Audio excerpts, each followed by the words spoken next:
बदलापूरमध्ये बाळाची खरेदी विक्री करणाऱ्या तरुणाला पोलिसांनी ताब्यात घेतलाय। हा तरुण सराईत गुन्हेगार असून वनविभाग अधिकाऱ्यांच्या सतर्कतेमुळे हा प्रकार उघडकीस आलाय। राखीव वनविभागाच्या जागेत कचरा टाकला आणि त्याचं खरं रूप समोर आलं। अंबरनाथ बदलापूर रोडवर फॉरेस्ट नाका परिसरात एका कलिंगड विक्रेत्याने फॉरेस्टच्या जागेत कचरा टाकला। कचरा टाकल्याचा जाब विचारण्यासाठी गेलेल्या अधिकाऱ्याचा व्हिडिओ बनवून या तरुणाने पोलीस पैसे मागतात असा आरोप केला। मात्र वनविभागाच्या अधिकाऱ्याने कोणतेही पैसे मागितलेले नव्हते। कचरा टाकण्याचा जाब विचारण्यासाठी अधिकारी गेला असताना अधिकाऱ्यावर खोटे आरोप केल्यानं वनविभागाच्या पोलिसांनी संबंधित तरुणाला ताब्यात घेत त्याची चौकशी केली आहे। या चौकशी अंतर्गत त्याच्या मोबाईलमध्ये नवजात बालकाचे फोटो आणि काही मेसेजेस आढळून आले। ही गंभीर बाब असल्याचं वनरक्षक वैभव वाळिंबे यांच्या लक्षात आलं। त्यानंतर त्यांनी त्याची चौकशी करण्याचा प्रयत्न केला असता तो तरुण घाबरला।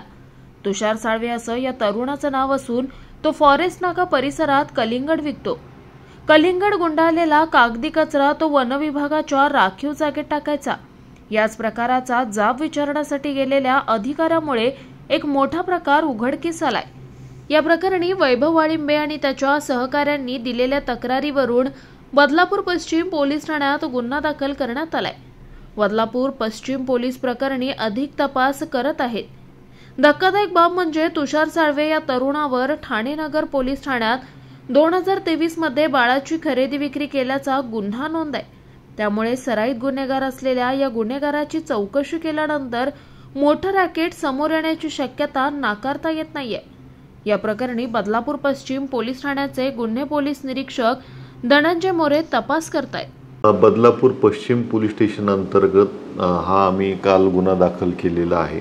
यामध्ये जो संबंधित इसम आहे तो फॉरेस्ट विभागाच्या जागेवरती त्याच्या फळ विक्रीचा जो कचरा आहे तो टाकत असतो आणि त्याच्यावरूनच त्याने एक व्हिडिओ व्हायरल केला होता।